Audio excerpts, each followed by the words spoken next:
ఆంధ్రప్రదేశ్ రాష్ట్ర ప్రజలకి అలాగే అంతర్రాష్ట్రీయ మహిళా దినోత్సవ శుభాకాంక్షలు తెలియజేస్తూ ఈరోజు ముఖ్యంగా మహిళలందరూ మన వైఎస్ఆర్ కాంగ్రెస్ పార్టీ వచ్చినప్పుడు ఎంతగానో ఆనందంగా ఆర్థికంగా మానసికంగా రాజకీయంగా బలోపేతం చేసినారంటే కేవలం వైఎస్ఆర్ కాంగ్రెస్ పార్టీ వల్ల మాత్రమే అని ఈరోజు గంటపదంగా చెప్పదలుచుకున్నాను. ఎందుకంటే నవరత్నాల్లో భాగంగా ప్రతి ఒక్క మాట తప్పను మడమ తిప్పను అన్నట్టుగానే ఆయన ప్రతి ఒక్క మహిళలకి చేయాల్సిన ప్రతి ఒక్క అమ్మఒడి కావచ్చు, చేయూత కావచ్చు, తోడు కావచ్చు, విద్యా దీవెన, వసతి దీవెన, మహిళలకి ఇళ్ళ పట్టాలు, ఆరోగ్యశ్రీ అని అనేక పథకాలను తెచ్చిన వైఎస్ఆర్ కాంగ్రెస్ పార్టీ అలాగే జగన్మోహన్ రెడ్డి గారు దాన్ని ఎక్కడా కూడా తప్పుకోకున్నట్లుగా అవన్నీ అమలుపరిచిన నాయకుడు జగన్మోహన్ రెడ్డి సార్ గారు.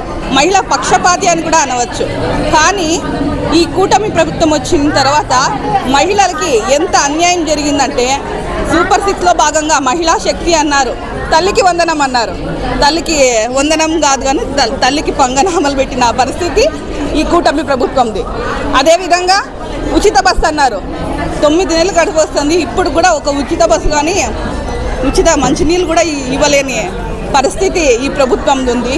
కాబట్టి మహిళలు ఇప్పుడైనా మేల్కోండి. ఎప్పటికీ జగనన్న పక్షాన వైఎస్ఆర్ కాంగ్రెస్ పక్షాన మహిళలు ఏకగ్రీవంగా ఉన్నారు.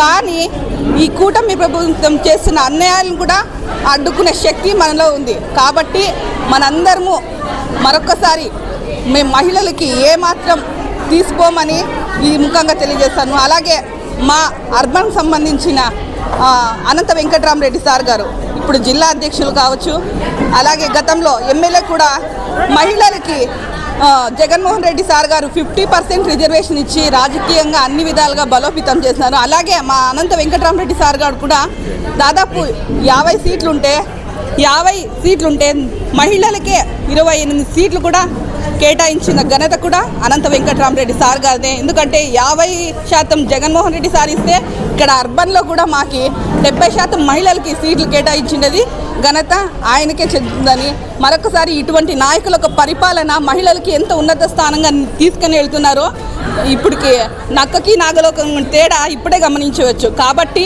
మహిళలందరూ మరొక్కసారి మన జగన్మోహన్ రెడ్డి సార్ని ఈ మహిళా దినోత్సవం సందర్భంగా ఆయన్ని మరొకసారి గెలిపించుకోవాలి, మరొకసారి కూటమి ప్రభుత్వాన్ని మెడలొంచాలని ఈ సందర్భంగా తెలియజేసుకుంటూ మరొకసారి అంతర్రాష్ట్రీయ మహిళా దినోత్సవ శుభాకాంక్షలు తెలియజేస్తున్నాను.